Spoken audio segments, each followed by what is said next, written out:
하나님의 말씀입니다. 신명기 29장 6절 말씀입니다. 너희에게 떡도 먹지 못하며 포도주나 독주를 마시지 못하게 하셨으면 주는 너희 하나님 여호와이신 주를 알게 하려 하심이라. 하면 공식 이런 제목 가지고 지금 이 시간 은혜의 말씀 나누기를 원합니다. 하나님께서 우리를 사랑하십니다.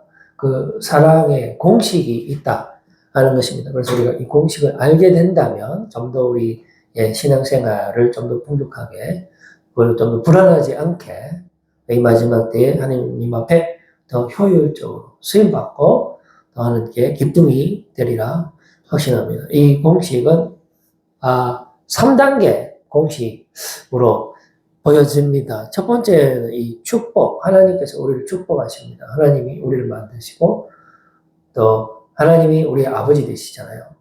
그래서 아들이 아버지에게 좋은 것을 요청하면 그 어떤 아버지가 좋은 것을 주지 않겠습니까? 하물며 전능하신 하나님께서 우리에게 가장 좋은 것을 주실 것이라는 것은 하나의 공식이죠. 그래서 하나님이 우리를 축복하신다. 이게 가장 첫 번째 1단계 공식입니다. 2단계는 뭐냐?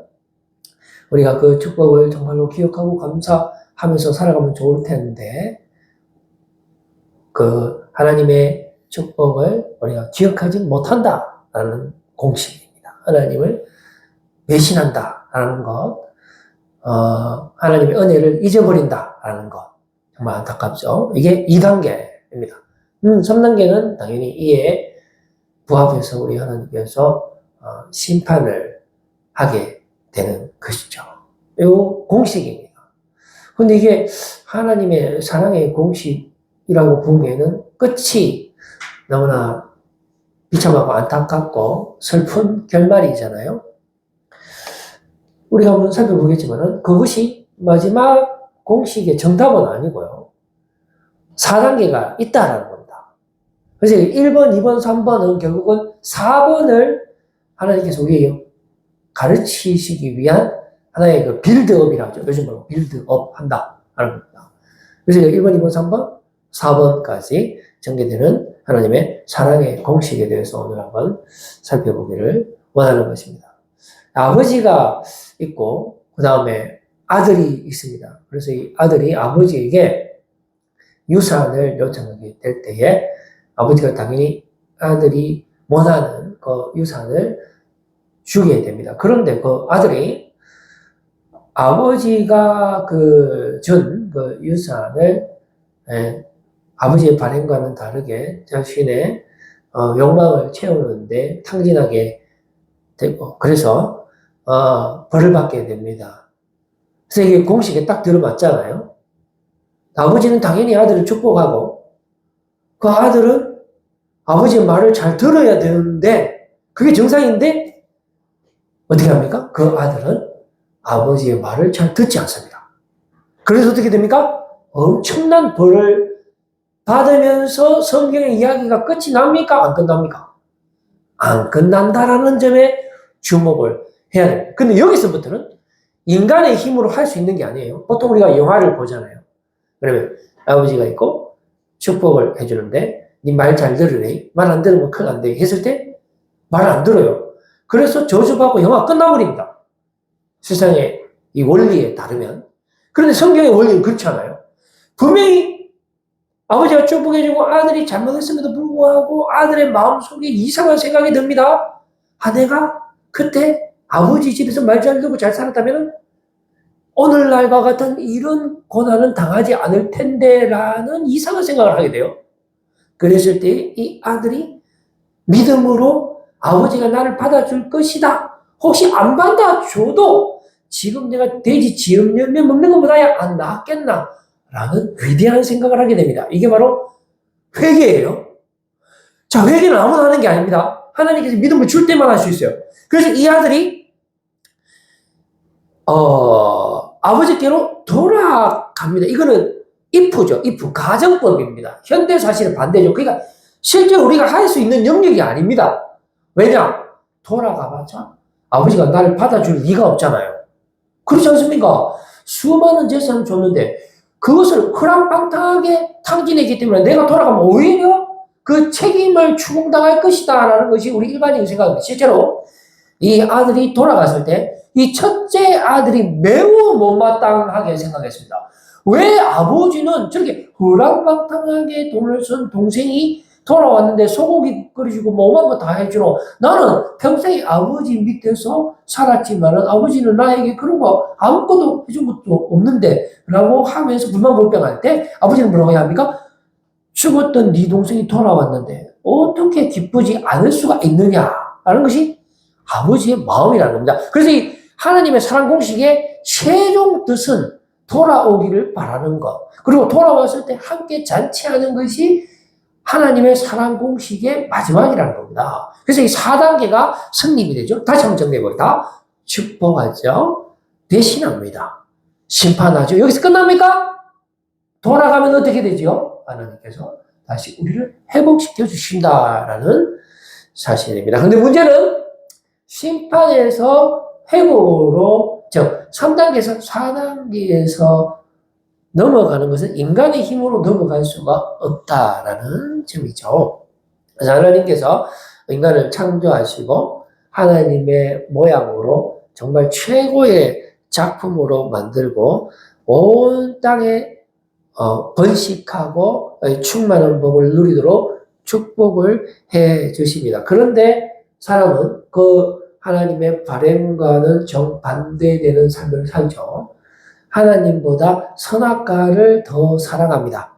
하나님은 눈에 보이지 않고 선악과는 바라봤을 때 고함직스럽고 먹음직스럽다 했습니다. 그래서 사람은 하나님의 은혜를 배신하고 뱀, 즉 사탄의 유혹에 넘어가고 그 유혹을 믿게 되죠. 그래서 선악과를 따먹을 때에 하나님께서 반드시 죽으리라 라고 말씀하셨던 것처럼 에덴 동산에서 쫓겨나게 됩니다. 그럼 그 다음 성경책이 끝나느냐? 아닙니다. 우리가 창세기부터 요한계시록까지 보면 그 다음부터가 진짜 본 게임이 시작되는 것을 볼 수가 있죠. 가죽옷을 만들어주고 또 아벨리의 셋이라는 또 다른 하나님의 백성의 족장들을 세워주시고 또 그뿐만이 아닙니다. 노아를 통해서 방주를 통해서 다시 한번 세상을 이렇게 창조하실 뿐만 아니라 아브라함을 통해서 이스라엘이라는 나라를 만들어주시고 그리고 다윗을 통해서 또 영원한 언약을 주시고 그 중간중간에 인간은 끊임없이 하나님을 배신하는 그 공식에 함몰되어 있지만 그럼에도 불구하고 하나님은 심판을 통해서 그러나 그 심판이 알고 보니까 연단이고 그 연단을 넘어설 때에 다윗에게 주셨던 그 영원한 언약의 축복이 예수 그리스도를 통해서 임마누엘 대신 예수 그리스도를 통해서 그 약속이 성취되고 오늘날 우리에게까지 전달되고 성령께서 지금 우리 안에 거하시면서 내 안에 예수 그리스도께서 역사하시는 그런 놀라운 축복을 우리가 누리고 있는 것입니다. 그런데 자 1번, 2번, 3번, 4번 중에 문제는 1번과 4번이 눈에 보이지 않는다라는 것입니다. 자 1번은 하나님 우리를 축복하시고 하나님 우리를 먼저 사랑하시고 하나님께서 우리를 향한 놀라운 계획을 가지고 계시는데 그것은 태초 전부터 지금까지 변함없는 하나님의 뜻입니다. 그래서 그 사랑 안에 그 뜻 안에 우리를 하나님으로부터 떼어놓을 수 있는 그 어떤 피조물도 존재하지 않는 것이죠. 그런데 우리가 그 하나님의 은혜와 그 사랑을 기억하지 못한다는 것입니다. 그리고 두 번째, 그 하나님의 사랑, 그 은혜를 우리가 배신하는 것, 그것만 눈에 보이는 거예요. 하나님께서 말씀하셨죠. 이 축복을 주시면서, 율법에 순종하게 되면은 우리가 복을 누리지만은 그 율법을 따르지 않게 되면은 저주를 받게 된다라고 했을 때 우리가 보는 것은 이 선택에 대한 그 모습만 보이는 거죠. 하나님의 은혜를 볼 수 없는 겁니다. 그랬을 때 우리는 어떻게 생각합니까? 왜 우리에게 이런 선택을 할 수 있도록 만들었을까? 왜 하나님은 우리에게 선악과를 주셨을까? 왜 악을 만들어서 우리로 하여금 죄를 지을 수밖에 없게 만들었는가? 이 부분부터 우리가 본다라는 겁니다. 그래서 기분 나빠갖고 하나님께서 주신 그 계명을 지키지 않습니다. 아니, 소놀고를 왜 동산 한가운데 두셨을까? 궁금해서 내가 먹고야 말겠다 하는 겁니다. 그래서 선택에서 우리 인간이 선택하는 것은 제약된 길을 선택할 수밖에 없고, 따라서 하나님께서 우리를 심판하게 되는 것입니다. 그래서 결국은 2번, 3번만 보이기 때문에 우리는 하나님은 존재하지 않는구나. 따라서 하나님의 택하심과 축복과 이 모든 것은 없는 거다. 그냥 내가 원하는 대로 살아야 되겠다. 죄 짓고 살아야 되겠다. 어차피 하나님은 없는 거니까 괜히 하나님 있다고 생각해서 살면 바울이 고백한 것처럼 부활도 없다고 생각하는 사람이 하나님을 이렇게 따른다는 것처럼 이 세상에서 불행한 사람은 없기 때문에 차라리 그럴 바에야 그냥 내 몸이 원하는 대로, 육이 원하는 대로 살아가는 것이 좋겠다라는 것입니다. 그래서 2번, 3번만 우리에게 주어지는 것이죠. 그래서 우리의 선택에 따라서 하나님의 그 계획은 철회가 됩니다. 하나님께서 더 이상 우리와 함께 하지 않게 되는 거죠. 왜냐하면 우리가 율법을 지키지 않았기 때문에 그렇습니다. 그래서 하나님의 철저한 심판이 따라오게 되는 것이죠. 이런 겁니다. 간단한 거죠. 하나님이 창조주고 우리를 만들었어요. 그래서 너희들 이제 내 말 잘 듣고 잘 살아야 된대 라고 이야기했어요. 그런데 인간이 그 말을 따를 리가 없죠. 왜 우리가 하나님의 말을 따르며 살아야 됩니까? 우리가 원하는 대로 살고 싶습니다 라고 이야기하면서 신에게 반역을 하게 되고, 따라서 하나님은 인간을 심판하게 되는 겁니다. 철저한 심판으로 끝이 나게 되는 것이죠. 이게 당연한 거 아닙니까? 그죠? 이 원리가 당연한, 여기서 다른 이야기가 나올 게 없어요. 인류 전체적으로 봐서. 만약에 하나님, 전지전능하신 하나님이 계시고, 그런데 인간이 있어요. 그런데 그 주인 되시는 하나님이 율법을 줬는데, 우리도 그 율법을 지킬 필요가 없다.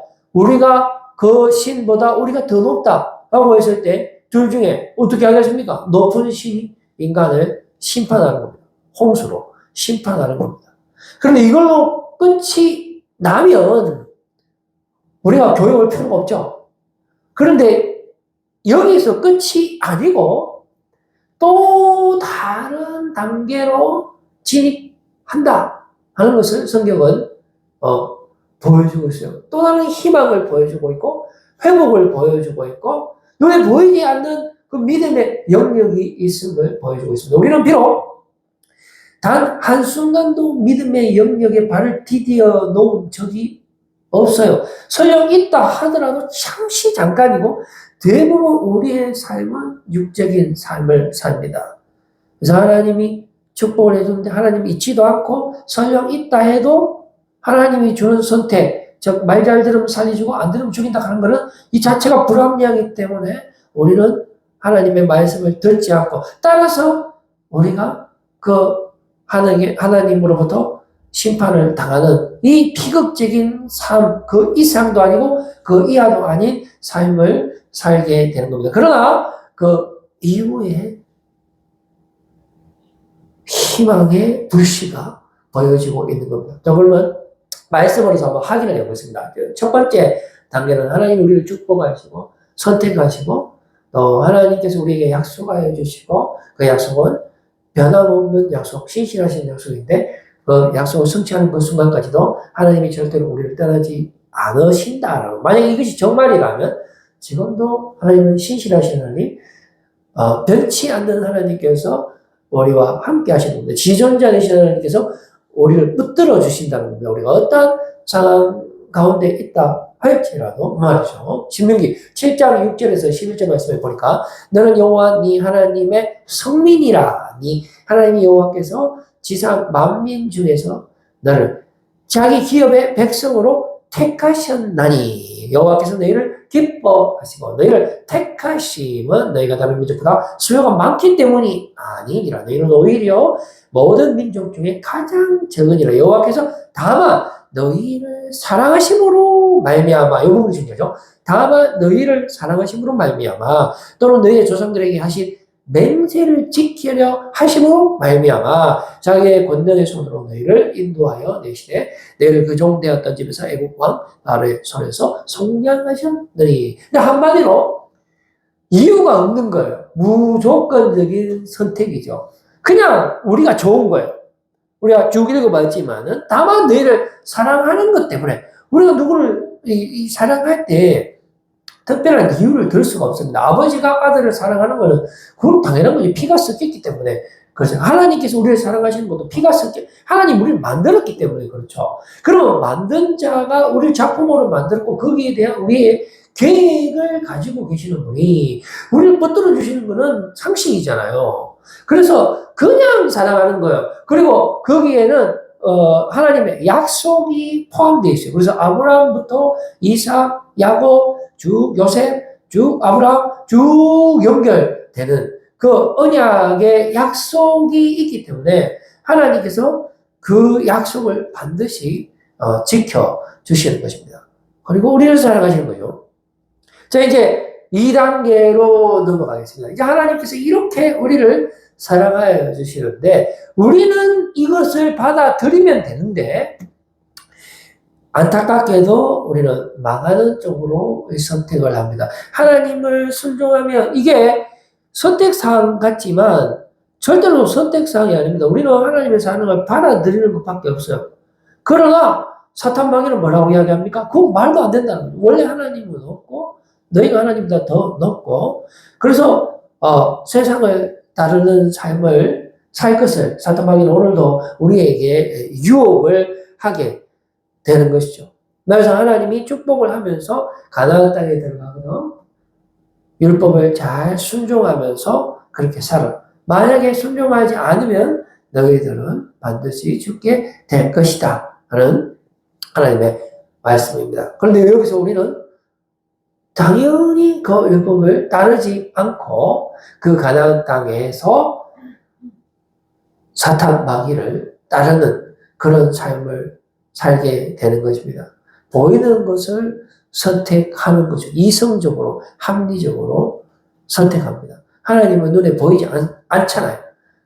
우리가 기름지고 배부르게 살 수 있는 이유는 하나님이 아니다라는 겁니다. 우리의 육으로 봤을 때는 우리가 열심히 일을 해야 되고 농사를 지어야 되고 우리가 힘이 좋아야지만 우리가 사는 거지 하나님이 우리를 살리고 죽이는 것이 아니다라고 생각이 되겠습니다. 그래서 우리는 잠깐도 믿음으로 선택하지 않고 하나님을 신뢰하지 않고 또 기도하지도 않습니다. 그랬을 때에 하나님의 심판이 우리에게 당연히 주어지겠죠. 선악과를 따먹게 되면 반드시 죽으리라고 말씀하셨기 때문에 하나님께서 또 너희가 율법을 지키지 않으면 내가 너와 함께 하겠다라고 한 그 약속도 철회하겠다라는 겁니다. 우리가 하나님과 우리 사이에 일종의 계약을 체결했는데 하나님께서는 그 계약을 그대로 순종하고 가고 그런데 우리는 그 계약을 파기했습니다.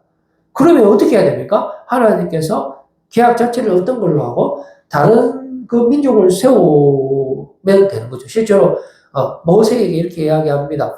하나님께서 십계명을 줄 때 이스라엘 백성들이 그 와중에도 황금 송아지를 만들어서 하나님을 배신하잖아요. 그랬을 때 하나님께서 모세에게 이렇게 이야기합니다. 자, 이거 다 어떤 걸로 하자. 그냥 다 죽여버리고 내가 다시 너를 통해서 민족을 일으킬 것이다 라고 이야기했을 때 모세가 중보기도를 합니다. 안 됩니다, 하나님. 하나님께서 약속하셨기 때문에 그 약속은 절대로 하나님의 이름으로 약속하신 거기 때문에 지켜주셔야 합니다라고 중보기도 했을 때 하나님께서 그래, 그러면 내가 그 약속을 지키겠다라고 하신 적이 있죠. 근데 아무튼 하나님께서는 우리가 죄를 지었기 때문에 반드시 심판을 하셔야 됩니다. 그게 하나님의 약속이죠. 신명기 28장 63절 말씀에 보니까 이렇게 기록되어 있습니다. 여호와께서, 이 주어가 중요하죠. 여호와께서 너희에게 선을 행하시고 너희를 번성하게 하시기를 기뻐하시던 것 같이 이제는 여호와께서 너희를 망하게 하시며 멸하시기를 기뻐하시리니 너희가 들어가 차지할 땅에서 업힐 것이요 하면서 실제로 뽑아버립니다. 그래서 바벨론으로 전부 다 포로로 보내버리죠. 이걸로 끝이 나야 되는데 계속 신명기 28장 27절 말씀에 보니까 이걸로 끝을 못 내는 거죠. 하나님께서. 자, 끝냅니다. 보세요. 네 마음의 두려움과 눈이 보는 것으로 말미암아 아침에는 이르기를 아하 저녁이 되었으면 좋겠다 할 것이요 저녁에는 이르기를 아하 아침이 되었으면 좋겠다 하리라. 온 전신에 병이 생기고 하나님마다 하나도 안 되고 하늘이 녹같이 됐고 땅도 녹같이 돼갖고 농사도 안 되죠. 공부해도 안 되죠.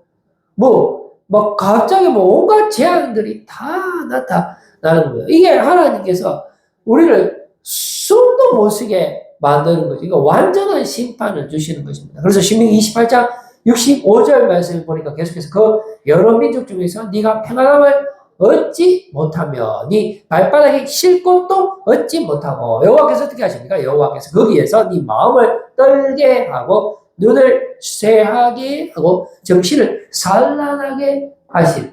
그러니까 아침부터 밤까지 우리는 거의 미치게 만드는 거예요. 마음도 덜덜덜 떨게 하고 막 굶주리게 하고 아프게 하고 막 죽이고 막 누가 해요? 하나님이 한다는. 왜 해요? 공식에 의해서. 무슨 공식요? 하나님 말씀 안 들었으니까. 하나님 우리 주인인데 우리가 그 배신했으니까 마땅한 거 아닙니까? 자, 그런데 여기서 끝나야 되는데 성경은 끝이 안 나요. 창세기부터 이거 읽었는데 아유 좀 끝나야 되는데 안 끝난단 말이죠. 신명기 29장 29절 말씀 한번 보시면 감추어진 일, 요거 옛날 성경에는 오묘한 일이라고 표현되는데요. 감추어진 일은 우리 하나님 여호와께서 속하였거니와 나타난 일은 영원히 우리와 우리 자손에게 속하였나니 이는 우리에게 이 율법의 모든 말씀을 행하게 하심이냐. 여기서 율법이 끝이 아니다라는 겁니다. 우리가 불순종했을 때 하나님으로부터 철저한 심판을 받게 된다는 것이 율법인데 그 율법이 끝이 났는 줄 알았는데 그게 끝이 아니다라는 겁니다. 모든 율법이 아직 안 나타났다라는 것을 말씀해 주시면서 1단계에서 하나님께서 우리에게 축복하십니다. 애굽에서 우리를 구원해 주시고요. 광야 40년 동안에도 우리를 축복해 주십니다. 그리고 가나안 땅에 있는 모든 가나안 족속들을 물리쳐 주시면서 이스라엘 백성들에게 축복을 끊임없이 해 주십니다. 오늘날 우리가 우리의 삶을 돌아봤을 때 지금도 하나님은 멈추지 않고 우리를 축복해 주십니다. 그런데 2단계는 뭡니까? 그럼에도 불구하고 우리는 우리의 길을 걸어가고 끊임없이 하나님을 배신하고 은혜에 부합되지 않는 그런 삶을 우리 일상 가운데 살아갈 때에 3단계 어떻게 합니까? 우리를 포로로 넘기면서 하나님의 약속도 없던 걸로 하고 완전히 게임 끝내는 거죠. 여기서 제발 좀 끝을 내줘요. 그런데 4단계로 넘어가는 걸 볼 수 있습니다. 자, 1, 2, 3단계는 뭡니까? 1은 어차피 안 보이는 거고 2, 3은 실존의 세계입니다.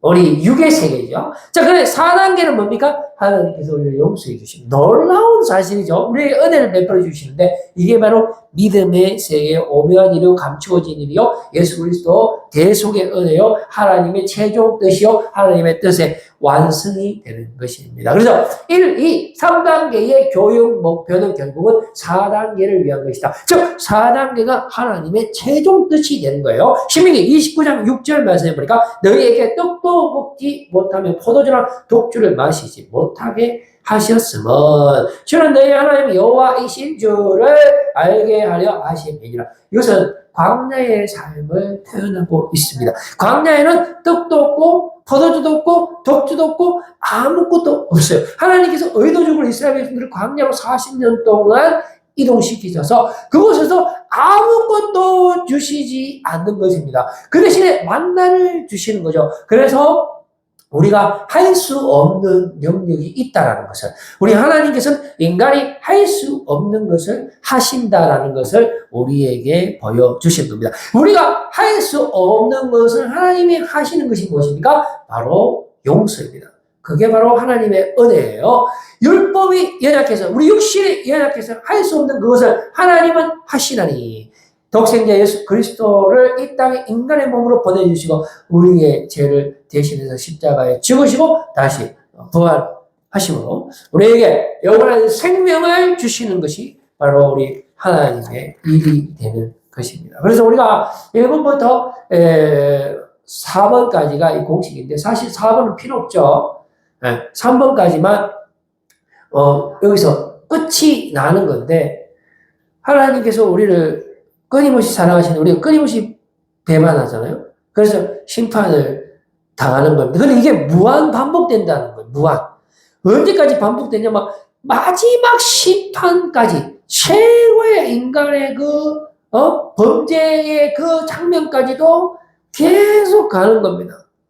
그래서 이거는 도저히 용서할 수 없는 거예요. 이건 절대로 용서할 수 없는 건데, 그럼에도 불구하고 하나님께서 우리를 용서해 주시는 이것이 복음입니다. 이 복음의 참여 대상은 신명기 29장 11절 말씀 보면, 너희의 이와들과 너희의 아내와 및 네 진중에 있는 객과 너를 위하여 나무를 패는 자로부터 물 있는 자까지 다 너희의 하나님 여호와 앞에 서 있는 것. 이것은 뭐냐? 하나님의 복음은 모든 약자들에게도 다 포함된다는 것이고, 이 공식의 유효기간이 있습니다. 신명기 29장 15절 말씀 보니까, 오늘 우리 하나님 여호와 앞에서 우리와 함께 여기 서 있는 자와 오늘 우리와 함께 여기 있지 아니한 자에게까지 이니, 그러니까 오늘날 마지막 시대를 살고 있는 우리에게까지도 이 하나님의 공식은 적용이 된다 하는 것이죠. 그래서 이것은 never ending story라고 볼 수 있어요. 하나님의 축복도 끊임없이 가고, 그리고 우리는 끊임없이 하나님을 배신하게 되죠.